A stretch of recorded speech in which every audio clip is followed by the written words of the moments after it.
today we'll continue with Sri Chaitanya Charitamrita, Adi Lila, chapter 7, text 2, and also we'll try to discuss about Srivas Thakur and the incidents that happened during Kirtan at his house.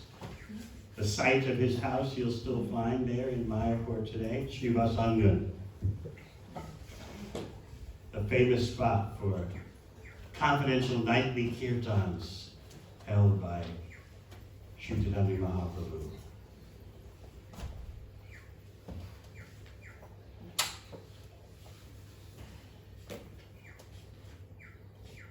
Jai Jai Sri Chaitanya Jai Nityananda, Jai Jai Sri Chaitanya Jai Nityananda, Jai Advaita Chandra Jai Gaur Bhakta Vrinda, Jai Advaita Chandra Jai Gaur Bhakta Vrinda, Jai Jai Sri Chaitanya Jai Nityananda, Jai Jai Sri Chaitanya Jai Nityananda, Jai Advaita Chandra Jai Gaur Bhakta Vrinda, Jai Advaita Chandra Jai Gaur Bhakta Vrinda, Jai Jai Sri Chaitanya Jai Nityananda, Jai Jai Sri Chaitanya Jai Nityananda, Jai Advaita Chandra Jai Gaur Bhakta Vrinda, Jai Advaita Chandra Jai Gaur Bhakta Vrinda, Jai Jai Mahaprabhu Sri Krishna Chaitanya, Jai Jai Mahaprabhu Shri Krishna Chaitanya, Tanha Charanasrit Se Bhadatanya. Jai Jai Mahaprabhu Sri Krishna Chaitanya, Jai Jai Mahaprabhu Shri Krishna Chaitanya, Tanha Charanasrit Se Bhadatanya. Jai Jai Mahaprabhu Sri Krishna Chaitanya, Jai Jai Mahaprabhu Shri Krishna Chaitanya, Tanha Charanasrit Se Bhadatanya.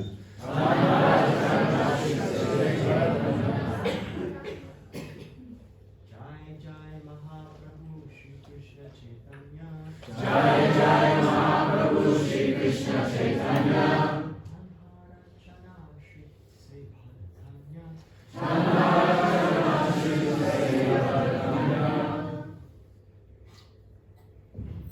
Jai Jai Mahaprabhu Shri Krishna Chaitanya, Jai Jai Mahaprabhu Shri Krishna Chaitanya, Tanhara Chana Shrita Se Varadanya,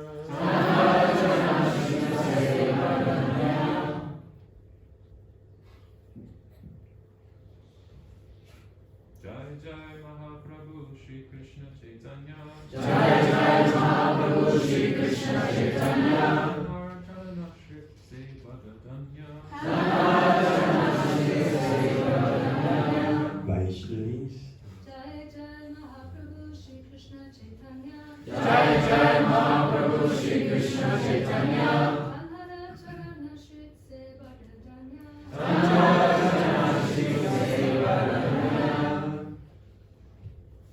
Jai Jai Mahaprabhu Shri Krishna Chaitanya, Jai Jai Mahaprabhu Shri Krishna Chaitanya, Tanha Charanish Se Bhagatanya, Jai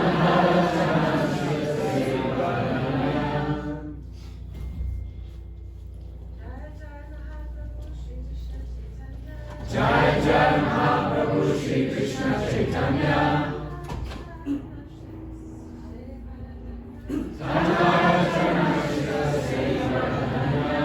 Jai, all glories. all glories, Jai, all glories. all glories, Mahaprabhu, Mahaprabhu, unto the Supreme Lord. unto the Supreme Lord, Sri Krishna Chaitanya, Shri Krishna Chaitanya, Sri Krishna Chaitanya, Shri Krishna Chaitanya, Tanhara of his, Charana Asrita, one who has taken shelter of the lotus feet. Say, he, Bhada, is very much, Tanya, glorified. Let me offer glorification to the Supreme Lord, Sri Chaitanya Mahaprabhu. One who has taken shelter of his lotus feet is the most glorified person. purport. Prabhu means master. Sri Chaitanya Mahaprabhu is the supreme master of all masters. Therefore, he is called Mahaprabhu. Any person who takes shelter of Sri Krishna Chaitanya Mahaprabhu is most glorified, because by the mercy of Sri Chaitanya Mahaprabhu, he is able to get promotion to the platform of loving service to the Lord, which is transcendental to salvation. Translation again. Let me offer glorification to the Supreme Lord, Sri Chaitanya Mahaprabhu. One who has taken shelter of his lotus feet is the most glorified person. Om Jnana Chimadandasya Jnananjana Shalakaya Chakshurmilitam Yena Tasmai Shri Gurave Namah. Jai Shri Krishna Chaitanya Prabhu Nityananda Shri Advaita Shivasti Gaur Bhaktivinoda. Hare Krishna, Krishna Krishna, Hare Hare, Hare Rama, Rama Rama, Hare Hare. Sri Krishna Chaitanya Mahaprabhu wants to become famous. You might say, well, how can the Supreme Personality of God want to be famous? Isn't that a selfish desire? But the Supreme Personality of God has everything, unlimitedly and ever expanding. There's no neediness. There's nothing missing. But for the parts and parcels, for us living entities, it's for our benefit to glorify Sri Krishna Chaitanya Mahaprabhu. So yes, Lord Chaitanya wants to become famous throughout the world for the benefit of the conditioned souls. He wants them to be grateful, because by their expressing gratitude, by our expressing gratitude to Sri Krishna Chaitanya Mahaprabhu, we make spiritual advancement. So again, it's not that Lord Chaitanya wants fame for some selfish reason. Of course, Sri Krishna Chaitanya is the Supreme Self. So his so-called selfish reasons are perfect and complete. Nevertheless, it is for our benefit to glorify Lord Chaitanya and make him famous throughout the world. So that desire of the Supreme Personality of Godhead is no symptom of incompleteness. Just like we want to be famous because we think it'll make us feel more complete and appreciated. But Lord Chaitanya's desire to be famous is 100% simply for the benefit of the conditioned souls. Glorify Sri Krishna Chaitanya Mahaprabhu and go back to God. So yes, he wants to be famous and he wants people to be grateful. And that gratitude begins with us as aspiring devotees of Lord Chaitanya. We should always think of our gratitude, because ordinarily we should have nothing to do with Krishna. Krishna is very strict. You've heard me explain before, but it's always worth repeating. To understand Krishna is not very easy. What does he say in Bhagavad Gita? Manushanam sahasresu kastit yatati siddhaya. Out of thousands among persons, someone may be trying for perfection. But out of those who are trying for perfection, one may achieve perfection. What's that perfection Krishna's talking about? Understanding that you're not the body. Understanding that there's a spiritual energy, Brahman. But Kashtin Mam Vedi Tattva, out of those who understand the preliminary perfection, that you're not the body, your spirit, soul, Aham Brahmasmi. Very few, one, Kashtin Mam, may understand Krishna. Not guaranteed, simply that you understand the all-pervading spiritual energy. There's no guarantee you can understand Krishna. You may. What else does Krishna say? Bahunam jamanamante ganavam mam prapajate. After many births and deaths of trying to figure out what is spiritual, what is Brahman, finally you may come to understand Krishna. So it's very difficult. Krishna has form, Krishna has qualities, Krishna has pastimes. And the immediate mistake that the conditioned soul makes is to think that's all material because I have a name, form, qualities, and activities. So how can the Supreme Absolute Truth in perfection have those? So therefore the so-called natural, but it's artificial, the so-called natural tendency of the conditioned soul is impersonalism. I've had experience of variety. I've had experience of individuality. I've had experience of having a form. It's all suffering. Therefore, you brilliantly deduce the Supreme Absolute Truth must be formless, personalityless, qualityless. And then when you hear about Krishna, you think, oh, yeah, I know what that is. He's got a body, I got a body. He has activities, I have activities. So, he's either a material historical figure or else he's mythological. That's why in Bhagavad Gita, Krishna explains that if you want to speak of understanding Krishna, what about understanding devotional service? Without understanding Krishna, how can you understand devotional service? And without devotional service, how can you understand Krishna? He says, Bhaktyamam abhijanati in Bhagavad Gita, only by devotional service can I be understood. But how are you going to understand the need for devotional service? What is devotional service as distinct from material activities? Very difficult. So what does Krishna tell you to do in Bhagavad Gita? Brahma Bhuta Prasanatma Nashochati Nakangshati. First come to the Brahma Bhuta platform, which is not Krishna consciousness. It's not devotional service. It is the status by which you can understand the need, the quality of devotional service, how it is non-material activity.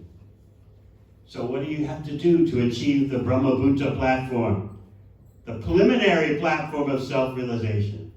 I always ask the question, how many of you, before coming to Lord Chaitanya's lotus feet, were on the Brahma Bhuta platform? You know what it is. You understand perfectly that you're spirit soul. And therefore, prasanatma, you're always joyful. How many of you were always joyful before coming to Bhakti? And we're solidly established on the spiritual platform of Brahman. Nasochati nakamchati. No hankering for what you don't have and no lamenting for what you're losing. Samat sarveshu bhuteshu. Seeing all living entities as equal. Madbhaktim labhate brahm. Then you can start to understand, I need to do devotional service to Krishna. You understand the need, you understand the spiritual nature of devotional service. So Krishna says, from the Brahma Bhuta platform, you can then start to fathom what is Krishna, what is devotional service. So Krishna is very strict. You can't just jump up immediately into Krishna's face, so to speak. But that same Krishna comes as Lord Chaitanya and gives away Krishna. Not only giving away Krishna, but giving away love of Krishna. Now you might say, well, okay, we're chanting Gauranga's name. Where's our love of Krishna? But there are beginning stages and gradual development, just like a flower. The flower may be just tiny in the ground. Who knows how to plant flowers here? So is it immediately the flower pops out of the ground fully bloomed with petals and fragrance? No. Still, it's a flower, even in the dormant stage. The example Srila Prabhupada would always give is about a mango, an unripe mango. An unripe mango and a ripe mango are the same in that they both are mangoes. It's just one, the unripe mango needs some time to mature in the sun to become a ripe mango, juicy and sweet. So we have loving devotional service to Krishna. Whether we understand what's in our hand, what we have or not, we have it. That is Lord Chaitanya's mercy. You shouldn't have that according to Krishna.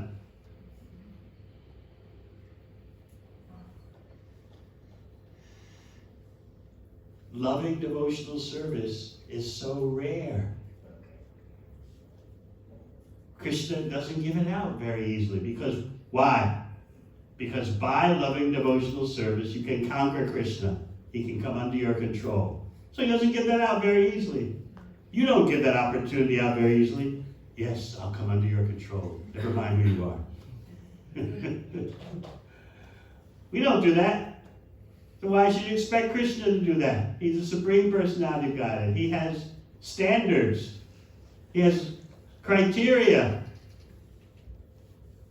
But that same Krishna comes as Lord Chaitanya and violates all of Krishna's strictness by giving the opportunity for loving devotional service to anyone who walks in the door. Take it. You can engage in devotional service. Krishna doesn't do that. So please understand. You're wondering, where's Lord Chaitanya's mercy in my life?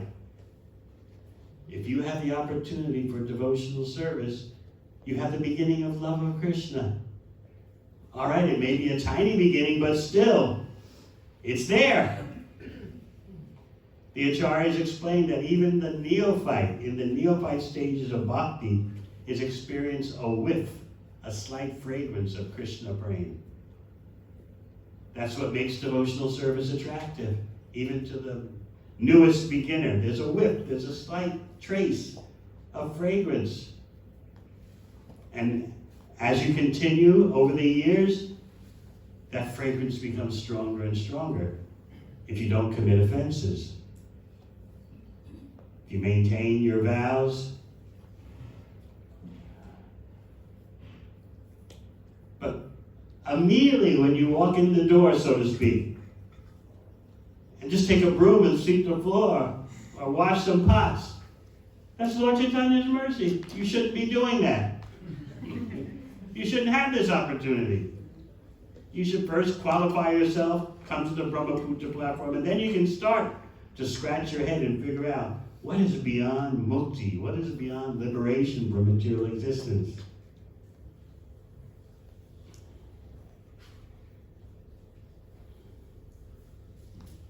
As we hear in the purport, any person who takes shelter of Sri Krishna Chaitanya Mahaprabhu is most glorified because by the mercy of Sri Chaitanya Mahaprabhu, he is able to get promotion to the platform of loving service to the Lord, which is transcendental to salvation.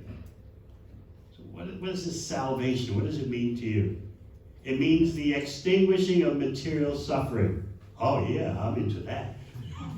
But otherwise you hear the word salvation, and you wonder, what? Is it some kind of Christian terminology? Believe and you'll be saved. What is this salvation that the Shastra talks about? It means freedom from material existence and trying to merge into Brahman, into the impersonal energy. But what Lord Chaitanya gives is beyond mere relief from material suffering. We're so desperate trying to get relief from material suffering that, wow, just give that to me and I'll have everything. I don't want to suffer anymore. So it's hard for us to look beyond relief from material suffering. This is why people are attracted to just no desire, no personality, just nothingness. They want relief. They're tired of suffering, which is intelligent to recognize that you're tired of suffering. But you know the example I always give about banging your head against the wall. You're banging your head against the wall lifetime after lifetime. And then someone gets you to stop. That's very wonderful. You should appreciate the person who gets you to stop banging your head against the wall. Gradually the pain, the throbbing in your head will die down. And then what? You're going to wonder, what do I do with my head? And the person says, there's just nothing else to do. Just stop banging your head against the wall. You need something to do. As Krishna says in Bhagavad Gita, Nahi kaschit chanamapi, jatu tishtat jakarma krit. No one can be inactive even for a moment. You're active in your conditioned state. Why would you think that in your state of spiritual perfection you'll be inactive? So, you need to know what are spiritual activities, what is spiritual personality. And that's what Lord Chaitanya gives. Directly. He doesn't, so to speak, mess around. Whereas Krishna is very strict. No. You're not qualified. But that same Krishna comes as Lord Chaitanya and gives Krishna away. Not simply giving Krishna away, but giving love of Krishna away. So you might say, well, where's my love for Krishna? Do you have devotional service? If you have devotional service, you have the opportunity for loving Krishna. As your service becomes more purified and increases in quality, the love increases. But even the beginner has his or her foot in the door of loving devotional service. Krishna says, surrender to me, sarvadhamam prachaja, the end of Bhagavad Gita. Surrender doesn't mean loving devotional service immediately. It means accept what Krishna says. Surrender. Accept that as the real Dharma. Okay, now you've accepted that. What are you going to do? There was misunderstanding about that. Krishna came and spoke Bhagavad Gita 5,000 years ago. Many misunderstood who is Krishna. He's slightly more than a human being, they could speculate. So many misunderstandings who Krishna is, and therefore they didn't take up Krishna's instruction, surrender to me. Well, who are you? Surrender to me. Who are you? Surrender to Krishna? Who is Krishna? We are all Krishna. We are all the Supreme. Just like I was telling you the other day, someone sent me an email. Forget Krishna. Forget Christianity. It's all about me and my power. So out of envy and stubbornness, we react that way to Krishna's order, surrender to me. All right, you try to surrender to Krishna. And then what? You're meant to engage in devotional service. So Lord Chaitanya says, Jivera Swarupoy Krishnera Nityadas. You are the eternal servant of Krishna. Here's devotional service. Straight away. Lord Chaitanya doesn't say surrender to Krishna. He says, take devotional service. Take loving devotional service. We talk about what comes next later. Take the loving devotional service opportunity. That's why it's so important to give opportunities for engaging in devotional service. Otherwise, how are people ever going to understand Krishna? When they buy a book, they're not just paying for the printing cost and helping the outreach centers. When they buy a book, they are engaging in loving devotional service, which helps them to understand what they're reading. So this is Lord Chaitanya's mercy. Immediately the opportunity to engage in Krishna service. Krishna doesn't give that opportunity out. Because by that opportunity, by your engaging in devotional service, Krishna can be conquered. He can come under your control. So he's very choosy, very selective, very particular. You're not just going to walk out on the street, let's say, in the center of Wellington, center of Auckland, and just go up to everyone. Can I come under your control? People think you're mad.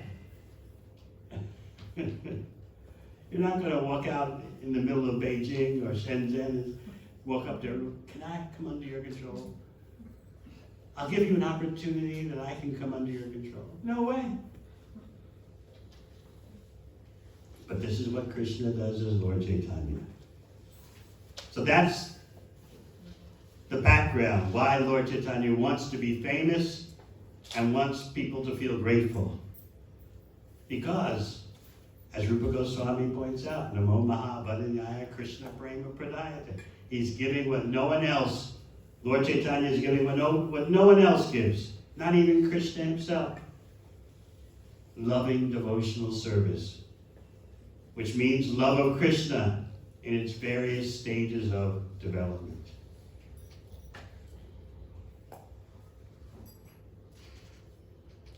If you take shelter of Lord Chaitanya, take shelter of his lotus feet, you directly have Krishna.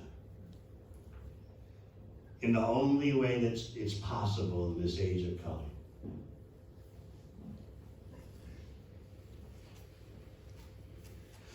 Just like when you go to Mayapur Dham, if your spiritual realization is increasing, you'll understand Mayapur Dham is Vrindavan, Gupta Vraj, hidden Vrindavan. So there's so much unlimited depth to realize and understand through devotional service. So we were speaking the other day about Srivas of the Panchatattva. He's Jiva Tattva. He's Jiva Shakti. He's the devotee. Whereas Gadadhar is Bhakti Shakti. He's the personified internal potency. Whereas Srivas, he's Narada Muni. He's Jiva. He's a living entity in the perfect state.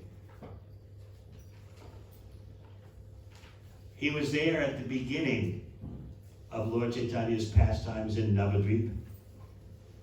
He and Advaita Acharya were among the very few when it was Gaura Purnima, the first Gaura Purnima, the appearance of Lord Chaitanya. They knew the Supreme Personality of Godhead has appeared to rectify the fallen state of the world. They were celebrating, they were rejoicing. Haridas Thakur, Advaita Acharya, Srivas Thakur. But by the arrangement of the Lord's Yogamaya potency, those devotees forgot.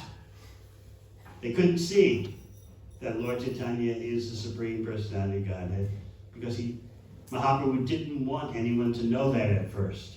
So even a devotee like Srivas was covered over by Yogamaya, not by Mahamaya, not by the material deluding energy, but by the spiritual energy of the Lord, for the sake of the particular pastimes that Nimai Pandit wanted to execute. So they all thought, in the devotees in Navadvip thought, such an attractive person, such a special person. They couldn't see through the cloud of Yogamaya that this is the Supreme Personality of Godhead, because it wasn't the time. Lord Chaitanya didn't want that. He was such a brilliant scholar, as you heard. No one could defeat him. Someone would present their points to Lord Chaitanya, and he would defeat all their points, even of the most brilliant scholars of logic. And then Lord Chaitanya would turn around and defeat all the points he just said. So everyone was just astonished.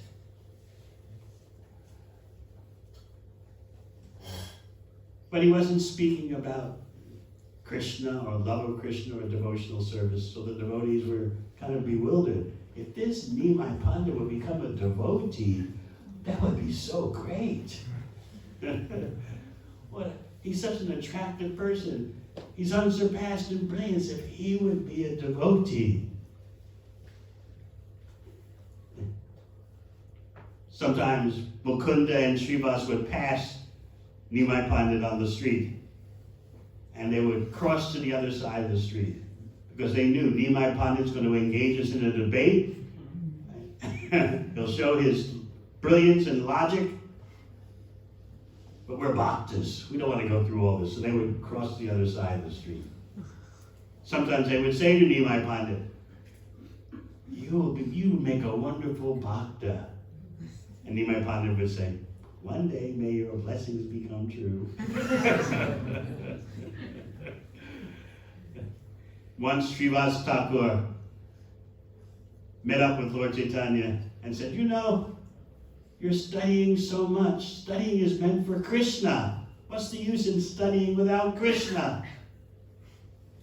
May one day you be a student of Krishna Bhakti. And Lord Chaitanya, Nimai Pandit would say, may one day your words become true. And he would smile. Meanwhile, he's offering his obeisances to all these devotees who are giving him such a benediction. We hope one day you'll be a devotee. He would offer his obeisances. So he went to Gaya, and there he took initiation from Ishwar Puri and came back to Navadip. People would say, transform. What happened to Nimai Pandit? He's mad. They thought he'd become mad. He's chanting and roaring and dancing, collapsing on the ground, unconscious.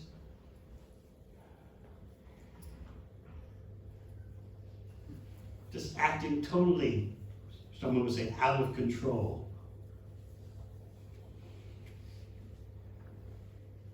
His mother, Sachi, was totally bewildered. What's happened to my son? He's become a madman. She would consult others in Navadvip. They would say, some mental derangement has reappeared in him. Must be something from the past. They tried to suggest to Sachi Devi some home remedies, Ayurvedic remedies. They would speculate. He's got some kind of gastric ailment that brings about madness. The cure is to drink green coconut juice. Someone else would come along. He's got madness that only can be cured by massaging him with medicated ghee. Sachi Devi was totally bewildered. Nothing worked. She would tell her neighbors, sometimes Nimai Pandit climbs up into a tree, sits on a branch, and then closes his eyes and falls on the ground.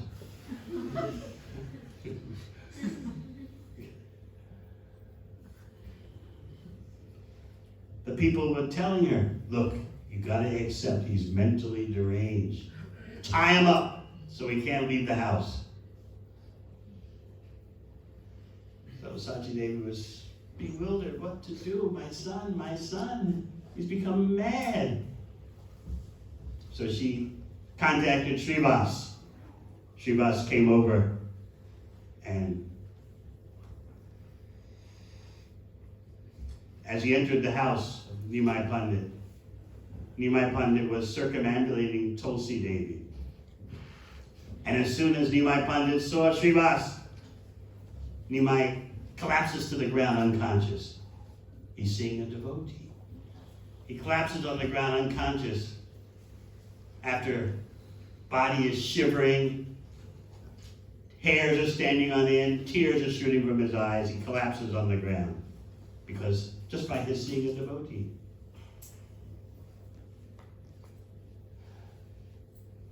When will we ever appreciate devotees to just a 1/1,000,000th of that?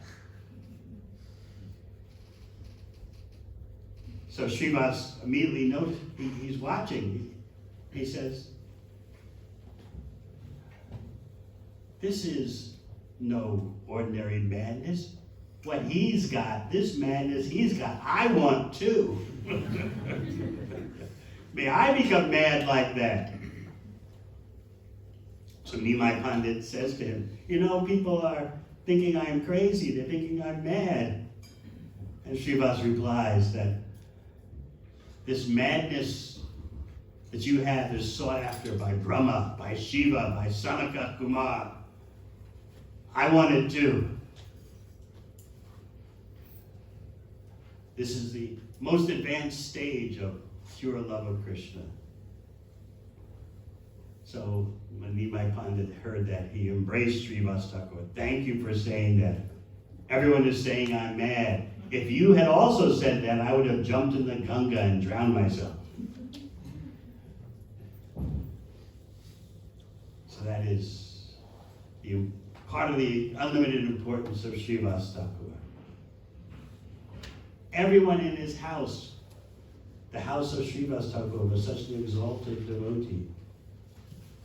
Even the maid servants were exalted devotees. There was one maidservant named Duki, which means one who is sad. When Lord Chaitanya started having his nightly kirtans, afterwards, in the wee hours of the morning, after all-night kirtan, he would usually go in the early morning to take bath in the Ganga. But sometimes he would just take his bath in the courtyard of Srivas's house. There would be many clay jugs full of water from the Ganga. Those were supplied by Duki, the maidservant. She would make sure all the clay jugs were full of Ganga jal, Ganga water, for Lord Chaitanya to bathe in the courtyard. But sometimes, as we said, Lord Chaitanya wouldn't go to the Ganga to bathe. He would just do it right there in the courtyard of Srivas' house. So in this way, Duki got an opportunity to see the kirtan. Very special opportunity. And her eyes would fill with tears watching the dancing of Lord Chaitanya. So one day, Lord Chaitanya asked Srivas, who is that maidservant? And Srivas said, that's Duki. She brings the water for your bath. She goes to the Ganga and keeps the clay jugs full. Mahaprabhu said, she's not Duki, she is Suki. So from that moment, her name was changed. Suki, happy.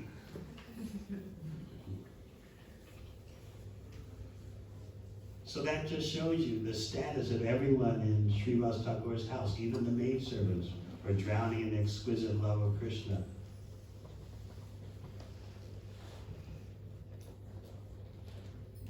Sometimes non-devotees who were hecklers, they wanted to come to the kirtan. They heard about it. Many of them thought, these Vaishnavas are strange persons. They're crying out the name of Krishna with such intensity. They must be feeling hunger pangs. Crying out in hunger.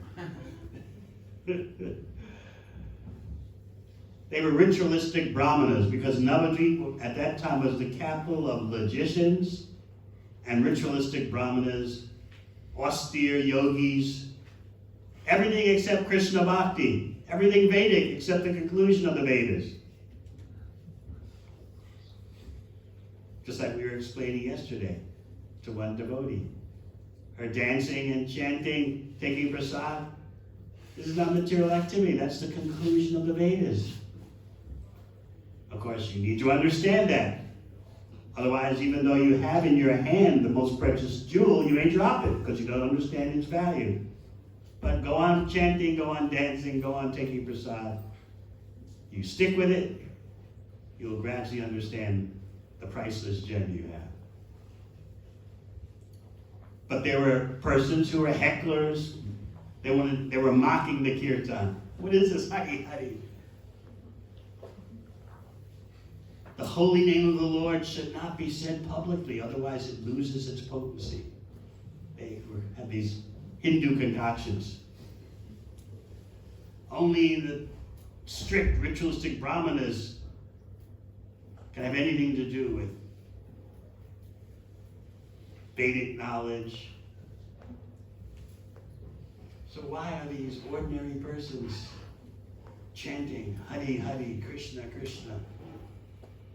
You know that story I tell, how I was seeing Prabhupada in Atlanta,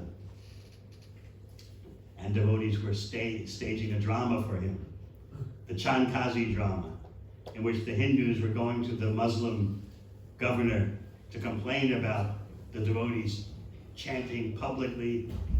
They said, they're ruining these devotees of Krishna. They're ruining the Hindu religion. Whatever that is. They're getting everyone to chant the name of Krishna. They're doing it in public. So this play was happening. Prabhupada was watching from his Vyasa zone. And so they got to the point where the Hindu brahmanas, in their complaint to the Chandkazi, the Muslim governor, is saying, you chant the name of Krishna in public, the potency becomes reduced. And Prabhupada interjected into the play. Potency has already increased. Because they said Krishna. He could see, just, even though it's a drama. They said Krishna. They're complaining in the drama to the Chandkazi. By their chanting Krishna's name in public, the potency will reduce of the name. But they said Krishna. So Prabhupada was right onto it. Potency has already increased. When will our chanting even slightly approach that realization? But you couldn't be allowed into those nightly kirtans.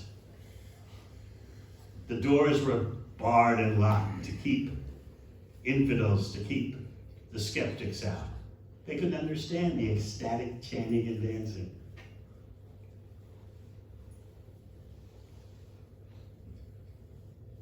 Sometimes people who seemed to be qualified would try to sneak in. They would appeal to Srivas, one very austere brahmachari who was famous for subsisting only on milk. He said, please,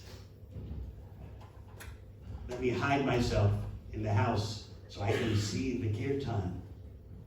So Srivas Thakur just kind of naively said, oh, you're such an austere brahmachari, subsisting only on milk.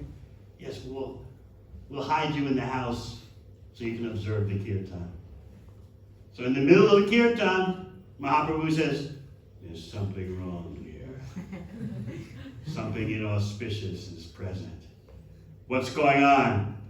And Srivas Thakur had to confess. You see, there's this very austere brahmana who subsists only on drinking milk. Lord Chaitanya immediately responded, do you think you can capture Krishna just by a diet of milk? Get him out of here. So Srivas Thakur had to escort the austere person out, the austere brahmachari out. But then the brahmachari begged, can I just see his face? Can I just get a partial glance at Nimai Pandit? And so Nimai Pandit heard that and said, all right, bring him back. And put his lotus feet on the head of the austere, milk-drinking brahmachari. And then there was Gopal Chakravarti. He was super envious. I'm a brahmana, the highest caste. Why don't they let me into the kirtan? I want to see what these crazy Vaishnavas are doing.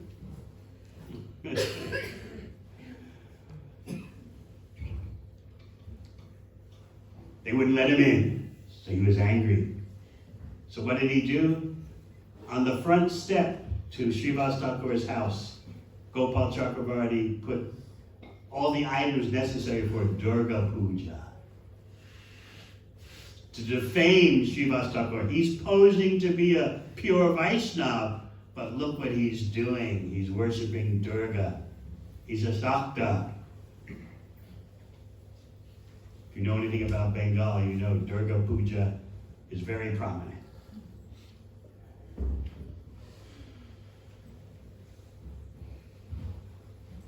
So Gopal Chakravarti was trying to defame Srivas. He did it at night, so in the morning people would see, look, on the doorstep of Srivas is meat, wine, and other items for worshiping Durga. He claims to be a high-class Vaishnava. He won't let me into the kirtan. Look where he's really at. So what was Srivas Thakur's reaction when in the morning he saw these items on his front step?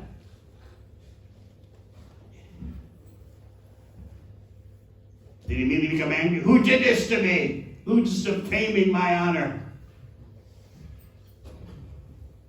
No, he announced to the neighborhood, now you see where I'm really at.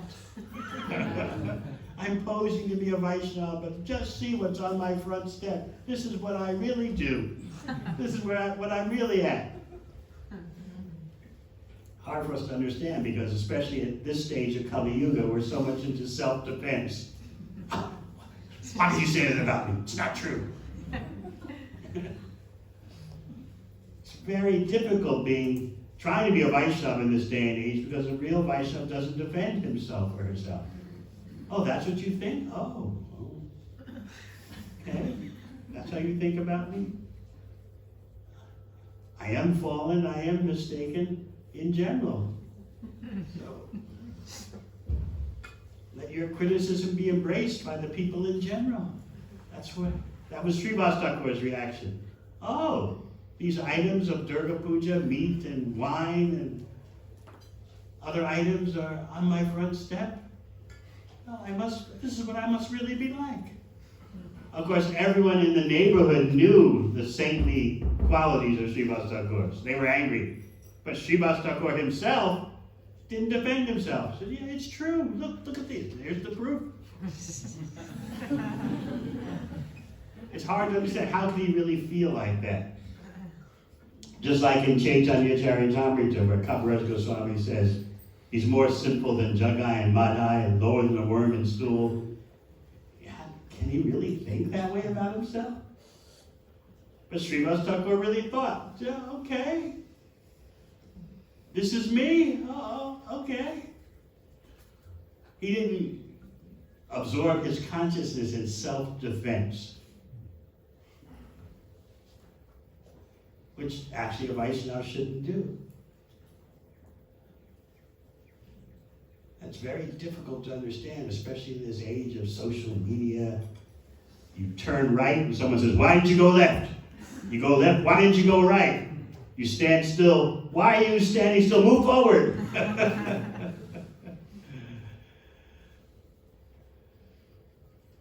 So the whole neighborhood knew of Srivas Thakur's saintly qualities. In spite of Srivas Thakur's refusal to defend himself. What happened to Gopal Chakravarti? He became infected with disease because he had offended such a Vaishnava. He even met up with, in his diseased state, he met up with Lord Chaitanya and begged, please, please, save my health, please cure me. Nimai Pandit told him, may you suffer for millions of lifetimes in your condition. You have offended Srivas. The only way you can overcome this offense is if you go to him and beg forgiveness. So this is what's going on while Srivas Thakur is having nightly kirtans with Lord Chaitanya.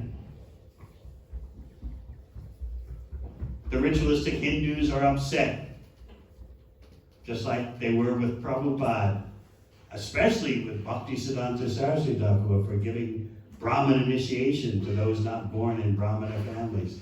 They were so upset with Bhaktisiddhanta Saraswati Thakur. They were plotting to kill him. He's upsetting the whole caste system.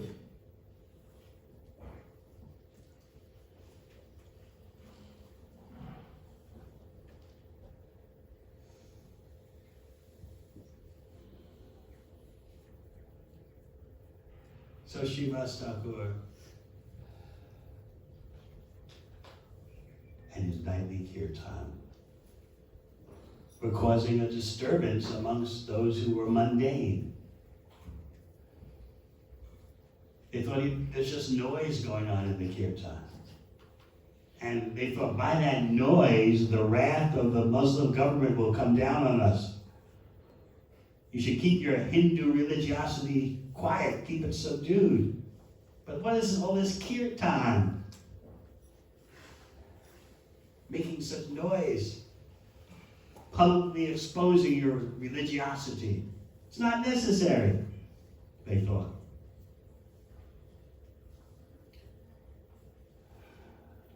So let's go to another situation that happened at night during the nocturnal kirtan.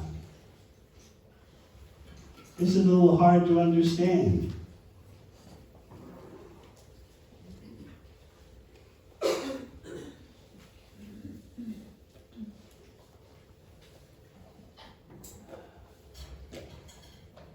The nightly kirtan was going on. Lord Chaitanya is dancing in ecstasy. All night the kirtan would be. And then in the early morning, devotees would leave. So while this nightly kirtan is going on, Srivas Thakur's son died in the middle of the night in the house. The kirtan's in the courtyard. In the house is Srivas Thakur's son. And by the arrangement of providence, that son died. And so the ladies are in the house. And they're crying.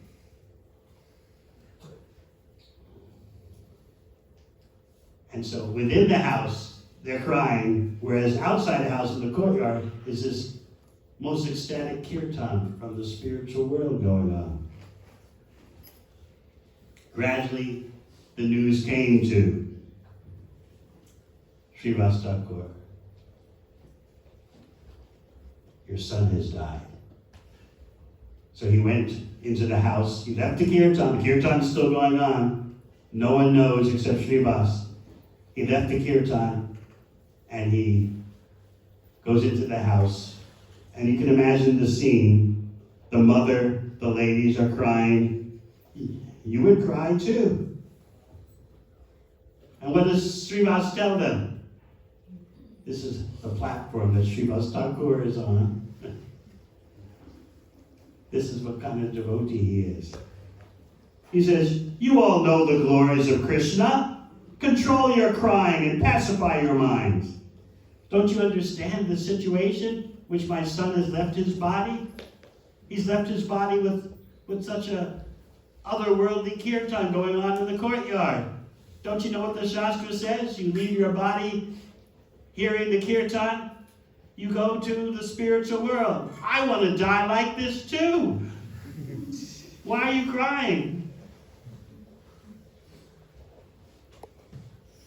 Attain the perfection of life. If I can ever become as fortunate as this child, I'll consider my life successful. So what would you say? Too much, huh? Any of you, if it happened to you, would you? Oh, why are you crying? How can a mother do like that? How can a father do like that? But Srivas Thakur is no ordinary person. His family is not ordinary. As we said, even the maidservant in the house Dookie became Suki.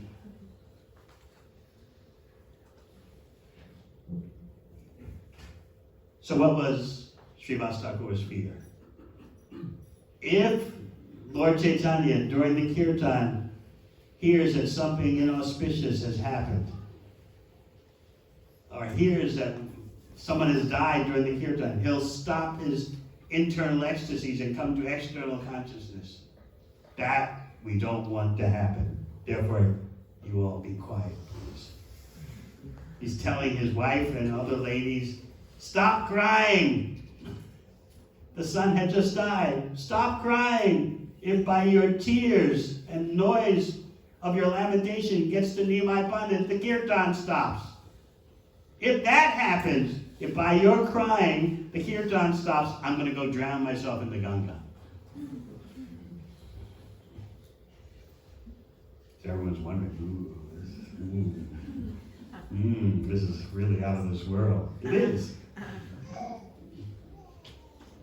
But there are lessons to learn from it, for us to learn. The son died within the sound vibration of the kirtan going on outside the house. So this is what Srivas Thakur is focusing on. My son has achieved perfection. Why are you crying? I want to die like this too. We don't focus on that, right? We just focus on the son died. And Srivas Thakur is focusing on the son went back to Godhead. Two different visions. He went back to Godhead in the presence, the presence of the sound coming from the kirtan of the Supreme Personality of Godhead. How glorious, how glorious is this? Things don't get any better. And the ladies are crying, you better stop. If your crying influences the kirtan to stop, I'm going to kill myself. They shut up.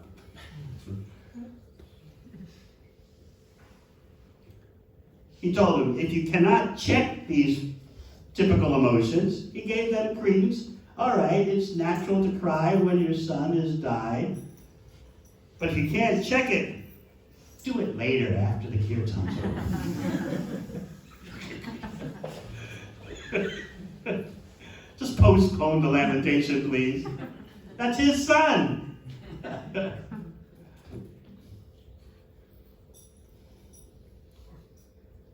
Srivas Pandit didn't want any kind of obstacles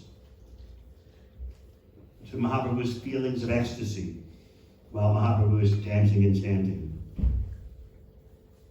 So he said, just postpone the lamentation. In other words, I know it's human nature to cry in such situations, but just check it for now. Do it later.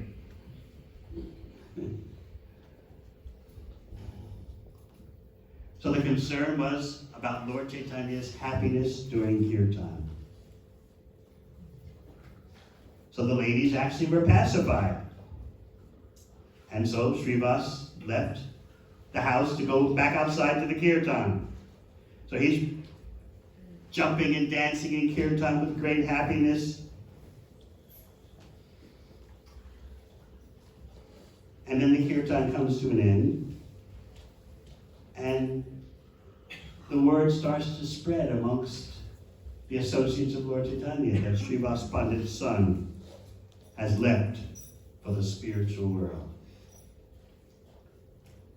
Everyone kept their mouths shut, though, even though the kirtan was over. They were feeling distress. Oh, Srivas Thakur's son has left. But they kept it checked in their heart. They checked their feelings. You see, there are feelings, but they checked them. But Gauranga Mahaprabhu sensed that something has happened. So he says, I can't explain how I feel today. Has some distress entered the house of Srivas?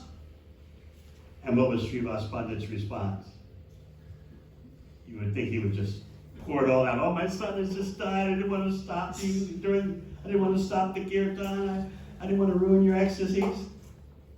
What was his reply when the Lord asked, has some distress happened? My Lord, he said, Srivas Pandit said, what distress could possibly happen when your lotus face is present in my house?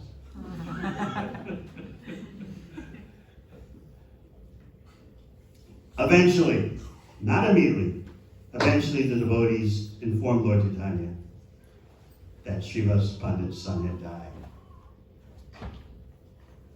So Mahaprabhu asked, how long ago did this happen?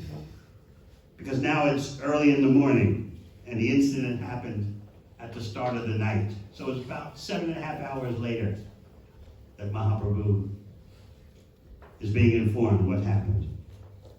So the devotees explained, we didn't want your ecstasy to be disturbed. It's now 7.5 hours later, after the child has left the body. Can you please give us permission to perform the last rites? I mean, to go to the Ganga, and do the rituals for the departed soul. So when Lord Chaitanya heard about Srivas Thakur's handling of the situation in such a way that Lord Chaitanya's kirtan ecstasy wouldn't be disturbed in the slightest, Lord Chaitanya began to cry.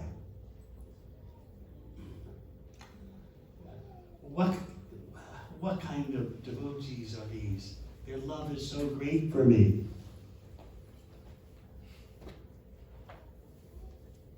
Lord Chaitanya is crying, witnessing the love of his devotees. His son has died and he wouldn't stop the kirtan. He loves me so much. How can I ever leave such an association of devotees? He was repeating that. How can I leave? What did he mean by that? Devotees were puzzled. How can he leave us? Then they figured out he must be giving hints that he's going to take sannyas and lead Navadvipa. So they were very distressed to hear that. So in this way you can understand that devotees are not ordinary. These are devotees of the highest caliber. Nevertheless, the principle is there. To be a devotee is not an ordinary event. You're not an ordinary person.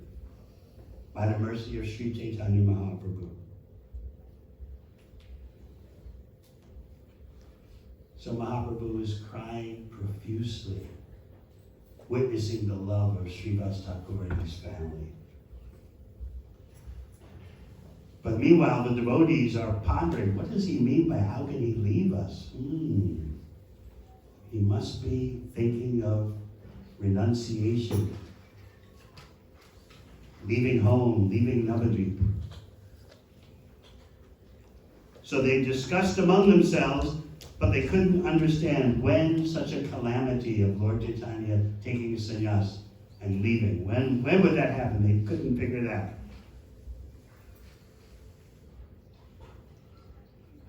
They took Lord Chaitanya's crying to indicate that he would eventually leave household life and accept sannyas.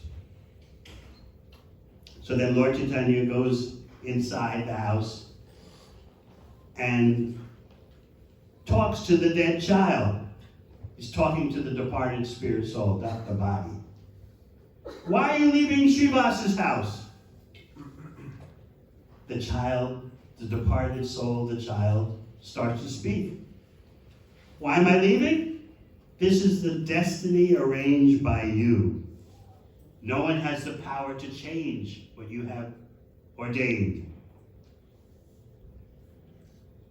So the devotees are all astonished to hear the dead child reply to Lord Chaitanya's question. Why are you leaving Srivas's house? My time is up in this body. The child said, I stayed and enjoyed as long as I was destined to live in this body. Now that time is over. I can't remain any longer. I'm going to my next predetermined destination. Just be merciful, the departed child said to Lord Chaitanya. Be merciful so I may never forget you.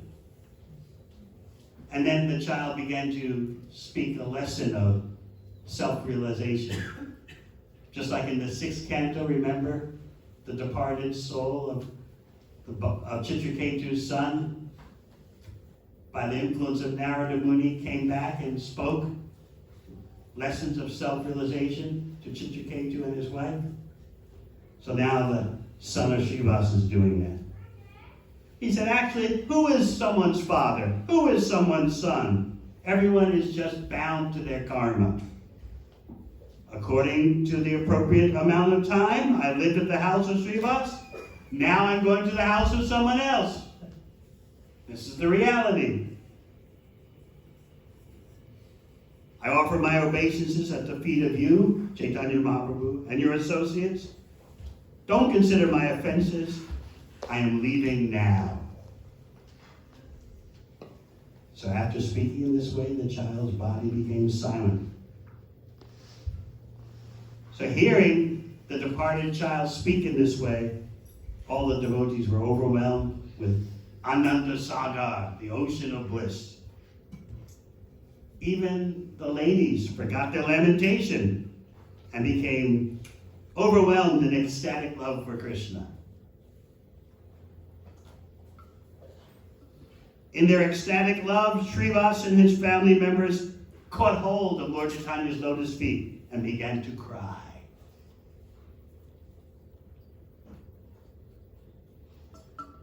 They told Lord Chaitanya, birth after birth, you're our father, mother, son, master.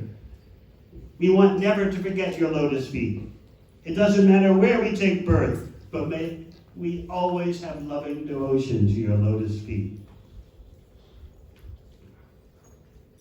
So the sound of ecstatic crying filled the house of Srivas Thakur.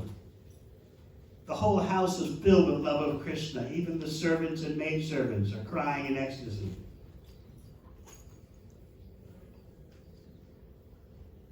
So then they take the body of the departed son to the Ganga and do the last rites. Lord Chaitanya is also there. So this is the nature of Srivas Thakur and his household. All right, any questions?